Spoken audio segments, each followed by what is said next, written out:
Hello everyone, आज हम बात करने वाले हैं साइनस एरिथमिया के बारे में। तो साइनस से हमें समझ में आता है कि ऐसे नोट से कहीं पे ओरिजिनेट हो रहा होगा, और एरिथमिया मतलब इसमें ए रिदम है, रिदम का डिस्टर्बेंस है। ओके, सो इसका पहला पॉइंट है, ये नॉर्मल फिनोमिनन है, मतलब ये नॉर्मल फिजियोलॉजिकल फिनोमिनन है। सेकंड, रीजन के बारे में बात करते हैं। इसका बेसिकली रीजन क्या है कि हमें पता है कि एसिटाइल कोलिन और पैरासिम्पैथेटिक नर्वस सिस्टम का एक बैलेंस बना हुआ रहता है हार्ट के ऊपर। मतलब वो sympathetic and parasympathetic nervous system एक बैलेंस बना के रखते हैं हार्ट के ऊपर। उनका कुछ कुछ हर वक्त सिक्रीशन होता रहता है।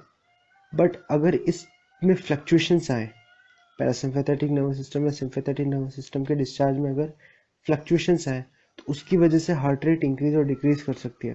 तो एरिथमिया इस यहाँ पे इसी वजह से हो रहा है, मतलब फ्लक्चुएशंस इन टोनिक वेगल डिस्चार्ज। ठीक है, अब इस फ्लक्चुएशन के भी कुछ रीजंस हैं। उनमें हम लोग जो यहाँ पे डिस्कस करने वाला है वो है respiratory type of sinus arrhythmia. Means ये कहीं ना कहीं रेस्पिरेशन से कंसर्न है। तो हम सीधा आउटकम की बात करते हैं। वो ये है कि डीप इंस्पिरेशन जब भी होगा, यानी जब भी डीप इंस्पिरेशन करेंगे तब हार्ट रेट इंक्रीज करेगी, और जब भी डीप एक्सपीरेशन करेंगे तब हार्ट रेट डिक्रीज होगी। अब यूजुअली जो इंस्पिरेशन एक्सपिरेशन में हार्ट रेट का इंक्रीज और डिक्रीज होता है वो इनसिग्निफिकेंट होता है, यानी अराउंड 5% या उससे लेस होता है। बट अगर डीप यानी वॉलेंटरीली काफ़ी ज़्यादा एफर्ट करके हम इंस्पिरेशन और एक्सपिरेशन करते हैं, तो ये जो चेंजेस आ रहे हैं ये अच्छे से आएंगे, यानी अराउंड 30% इंक्रीज डिक्रीज होता है। ठीक है, तो इंस्पिरेशन यानी इंक्रीज, एक्सपिरेशन यानी डिक्रीज ऑफ हार्ट रेट। अब ऐसा क्यों हो रहा है, इसका मैकेनिज्म समझते हैं। मतलब कैसे रेस्पिरेशन ने हार्ट पे होने वाले वेगल डिस्चार्ज को फ्लक्चुएट करवाया। ठीक है, तो इसका मैकेनिज्म ये है कि जब इंस्पिरेशन होगा या डीप इंस्पिरेशन होगा, तब स्ट्रेस रिसेप्टर्स जो है लंग के वो एक्टिवेट होंगे, मतलब आफ्टर ए सर्टेन टाइम, और वो इनिबिट करेंगे कार्डियो इनिबिटरी सेंटर को। मतलब करने तो रेस्पिरेटरी सेंटर को चाहिए थे, बट वहीं पे कार्डियो इनिबिटरी सेंटर को भी ये इनिबिट करते हैं मिडिल ऑब्लोंगेटा के अंदर, और उसकी वजह से वेगल डिस्चार्ज कम होता है। और जब ये वेगल डिस्चार्ज कम होता है तब हार्ट रेट इंक्रीज होती है, मतलब पैरासिम्पैथेटिक का इफेक्ट कम होगा तो हार्ट रेट इंक्रीज होगी। ठीक है, अब बात करते हैं इसका एक और सजेस्टेड मैकेनिज्म कह लो, या उसी को कोरिलेट करके देखें। तो स्पिल ओवर ऑफ सिग्नल्स, मतलब ये क्या है, फैलना, मतलब स्पिल ओवर, बिखर जाना कोई चीज का। तो जो सिग्नल्स रेस्पिरेटरी सेंटर में थे मेडुला ऑब्लोंगेटा में, वो आसपास के वासोमोटर एरिया में स्पिल ओवर हो गए, मतलब वहां पे बिखर गए। तो जो चेंजेस रेस्पिरेशन में आ रहे थे, सेम उसी तरीके के चेंजेस या उसी के कोऑर्डिनेशन में चेंजेस हार्ट रेट में भी आएंगे। ठीक है, मतलब वासोमोटर एरिया में भी आएंगे, उसकी वजह से हार्ट पे भी आएंगे। ओके, अब बात करते हैं स्टोक्स एडम सिंड्रोम के बारे में। स्टोक्स एडम सिंड्रोम क्या है कि in a patient with sudden chances of AV block and returning to normal. मतलब कोई एक ऐसा पेशेंट है जिसमें कभी कभी एवी ब्लॉक क्रिएट होता है और फिर अपने आप नॉर्मल हो जाता है। बट जब एवी ब्लॉक क्रिएट होगा तब क्या क्या कंडीशंस बनेंगी और क्या क्या साइंस एंड सिम्टम्स आएंगे, क्या कुछ होगा, वो हम यहाँ पे देखने वाले हैं। ठीक है, तो एवी ब्लॉक हुआ, उसके 5 to 30 सेकेंड, जो नेक्स्ट 5 सेकेंड to 30 सेकेंड का पीरियड है, इसमें कोई बीट नहीं आएगा, यानी वेंट्रिकल्स कॉन्ट्रैक्ट नहीं करेंगे।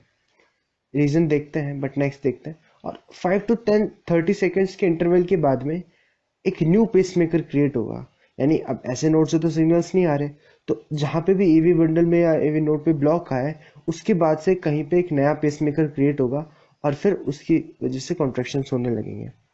तो अब रीजन ये है कि बीट्स क्यों नहीं आए, इसको बोलते हैं ओवर ड्राइव सप्रेशन। क्या होता है कि नेचुरली ऐसे नोड या एवी नोड का जो कॉन्ट्रैक्शन फ्रीक्वेंसी है, या जो बीट्स पर मिनट की इम्पल्सेस की जो स्पीड है उसकी, वो ज्यादा है एज कंपेयर टू वेंट्रिकल्स। मतलब वो ज्यादा टाइम कॉन्ट्रैक्ट, ज्यादा बीट्स पर मिनट देता है एज कंपेयर टू वेंट्रिकल। तो जो ड्राइव होती है या जो मतलब रेगुलेशन होता है वो एट्रिया वाले या ऐसे नोड वाले इम्पल्सिस के थ्रू होता है। मतलब वो उससे ज्यादा है तो वो उसको कंट्रोल करेंगे वेंट्रिकल वाले को। ठीक है, बट इसकी वजह से वेंट्रिकल की जो नेचुरल बीट्स पर सेकंड देने की कैपेसिटी वो सप्रेस्ड रहती है। तो जैसे ही ब्लॉक हुआ तो वेंट्रिकल्स को अपने जो सप्रेशन में थे उससे बाहर आने के लिए 5 to 30 सेकेंड्स का टाइम लगता है। Because of over drive suppression जो था उसको ओवरकम करने के लिए 5 to 30 सेकेंड्स लगे और उसकी वजह से ये पॉज आ गया बीच में, ठीक है। अच्छा, न्यू पेसमेकर डेवलप हुआ, इस फिनोमिनन को बोलते हैं वेंट्रिकुलर एस्केप। ये बहुत इंपॉर्टेंट है। एस्केप में हम यूजुअली समझ जाते हैं कि 5 to 30 सेकेंड्स का जो पीरियड था जब कोई बीट नहीं है, बीट एस्केप हो गई, उसको वेंट्रिकुलर एस्केप बोलेंगे। ऐसा नहीं है, यहाँ पे वेंट्रिकुलर एस्केप का मतलब है एक नया पेसमेकर डेवलप होना, means escape from control of atria, मतलब वेंट्रिकल्स एस्केप हो गए एट्रिया के कंट्रोल से, जो एट्रिया बीट जनरेट कर रहा था उसके कंट्रोल से बाहर है। तो ventricular escape is generation of new pacemaker in the ventricles, ठीक है। एडिशनल पॉइंट ये है कि ये 15 to 40 बीट्स पर मिनट देता है, जबकि ये वाला अराउंड 60 to 80 या 100 तक जाता है, ओके। अब बात करें तो इसे सिंड्रोम क्यों कहा है, मतलब इसमें सिंड्रोम सा क्या है, वो है ये 5 to 30 सेकेंड्स का पॉज। मतलब हमारा जो ब्रेन जो है वो 4 to 7 सेकेंड्स के लिए विदाउट ब्लड, मतलब अगर 4 to 7 सेकेंड्स तक उसके पास ब्लड सप्लाई नहीं पहुंची तो उसके बाद वो अनकॉन्शियस स्टेट में चला जाएगा, फेंटिंग हो जाएगी, ठीक है। तो यहाँ तो 5 to 30 सेकेंड्स का पॉज आ रहा है, तो उस ड्यूरेशन में कोई पंपिंग नहीं होगी, कोई ब्लड नहीं पहुंचेगा ब्रेन के पास, तो उसकी वजह से सिंड्रोम हो रहा है, मतलब फेंटिंग हो रहा है, पीरियोडिक फेंटिंग स्पेल्स, यही सिंड्रोम है, ओके। मतलब ये जो बेहोशी हो रही है इसी की वजह से इसको सिंड्रोम बोला है।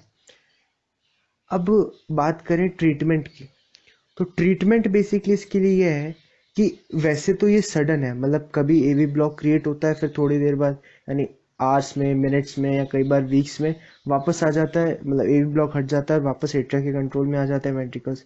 बट जब ये क्रिएट हो या जब ये सिचुएशन बने तब हमारे पास कोई पेसमेकर चाहिए जो वेंट्रिकल्स को अल्टरनेट सप्लाई दे सके करंट की, तो उसके लिए हम लोग राइट वेंट्रिकल में इम्प्लांट करते हैं पेसमेकर को।